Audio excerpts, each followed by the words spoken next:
air in there. It's not like when you're on an aircraft.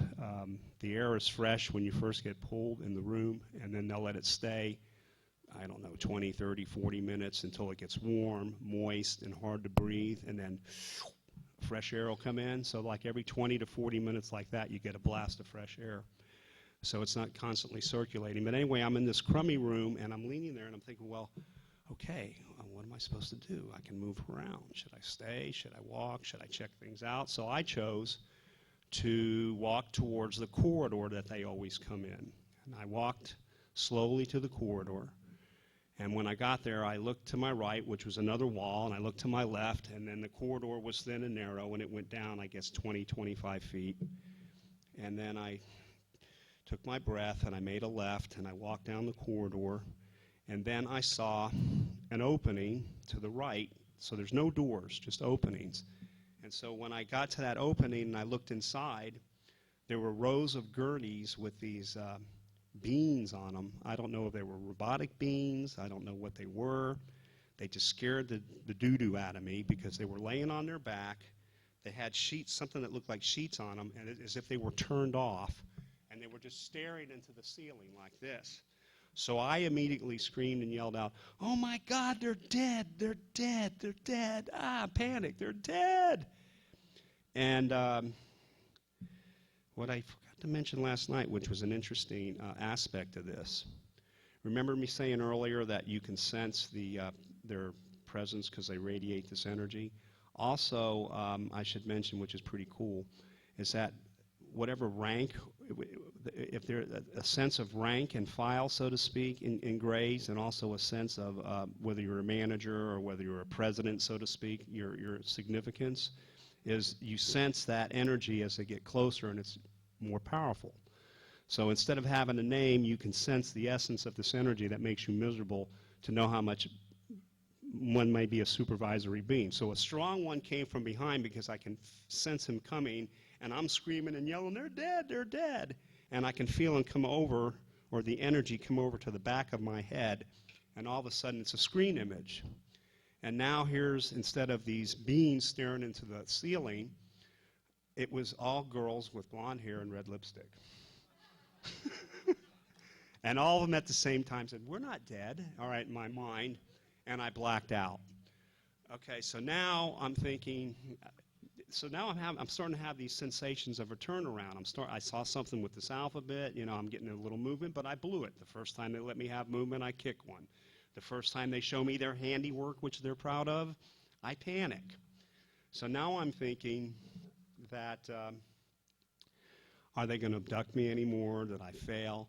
And I always forget this. I did this last night. What's not the Helsinki syndrome? What's that thing called when you're Stockholm? I don't know why that doesn't sync. Maybe they want me to have that one. I don't know. But it's like the Stockholm thing, like you're a trustee or something. So I'm starting to see movement and stuff like that. I should mention before these last two events that I did wake up one morning and I looked at myself in the mirror like that Howard Hughes guy, and I decided at that point that there was nothing I can do. Look what you're doing to yourself, Jim. You can't even wear your clothes anymore. You look like hell. And I bathed and I shaved and I started eating again, so I decided there was nothing I could do about this, and even before my newfound freedom with these guys, I got myself back in shape again. Figured that was nothing I can do and that's it. And I certainly didn't try to kill them, didn't do any of that. So anyhow, I thought for weeks went by, and it was a long extended period of time that went into a month, and then another month went by. I'm thinking, my God, after all of these years of this junk, they're not going to come back because I blew it. And that's what led to probably the most, one of the most astounding and notable abduction experiences where I started to see a pretty big picture. I got pulled, and I found myself in a clearing in the woods. I would say the clearing was about 100 yards, like the size of a football field. I was standing up, and below me was, and I had free and total movement. Below me was about 12 or 15 people just sprawled all over the ground. They were in their night clothes or nude, so you could see that they were pulled. I use the term pulled instead of abducted a lot, so meaning taking you from point A to point B. You could see they were pulled from their homes or in their bedrooms. There was a guy standing up to my right who had a movement, and this is the guy I'm talking about, which we're going to see in the video. His name is Doug. He was fully dressed, and he was just going, I was driving in my car, I was driving in my car. So all he knew is that he was driving his car, he was there, and these people that were on the ground were mostly paralyzed, and there was a blonde-haired woman sitting in the fetal position, rocking back and forth in a panic state, so she could partially move. To the left of her, that group was another pile of people, about 12 or 15 of them, and then to the left of that pile was another pile of people, just sprawled out on the ground. So here's 3 piles of people, and in each pile was a gray.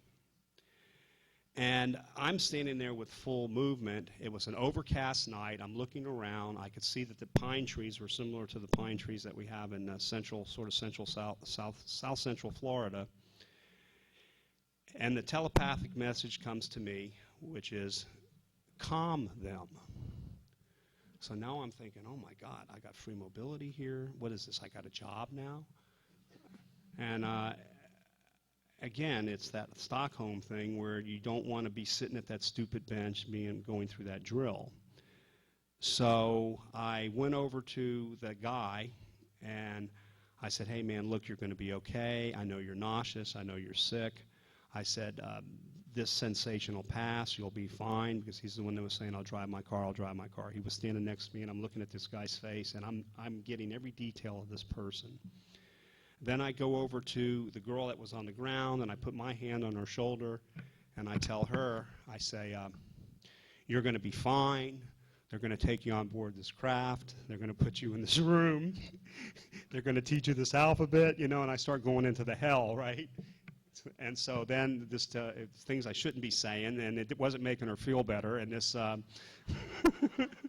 this telepathic voice, again from the gray, says, you're telling her too much, just calm her. And so I said, oh, you're going to be fine, these feelings pass and all of that. Then I started hearing moaning and groaning from these people that were on the ground, as if they knew something was going to happen, and to my left, in the horizon, were 3 balls of light. And I always describe them the same way. Anytime I lecture or talk about it, it's the same thing. They looked like those million candle lights that you do when you advertise a car lot or, you know, a new shopping center or something like that, because it was an overcast evening. 3 balls of light, and out of nowhere, one of them just went zoop across the sky, right on top of our pile of people, above the clouds. The second one went over fast from the horizon over the second group of pile of people, and the third one hung over the third pile of people.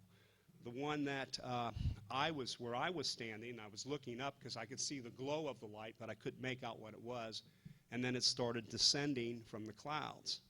And I saw what I thought and felt was the most majestic, spectacular, phenomenal sight of my life. I mean, it had my heart beating like with excitement.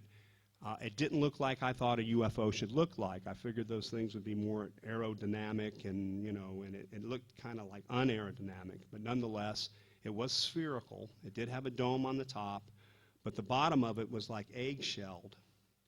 And then I could see windows around that eggshell part, and I can see the silhouette of beings scurrying around. Then this bright, bright white light emanated from that eggshell-looking thing over our group of people and myself with a hue of blue. And it was just simply beautiful. So I started walking forward, and I had my hands up in the air, and I was going, it's beautiful, it's beautiful. And then another one came over, the one that was over the second group descended from the clouds, and that light came down. And then the third one did the same thing. So when I was standing there and seeing these 3 things, and I was so taken by it, I was just yelling out, they're beautiful, they're beautiful. And then I did.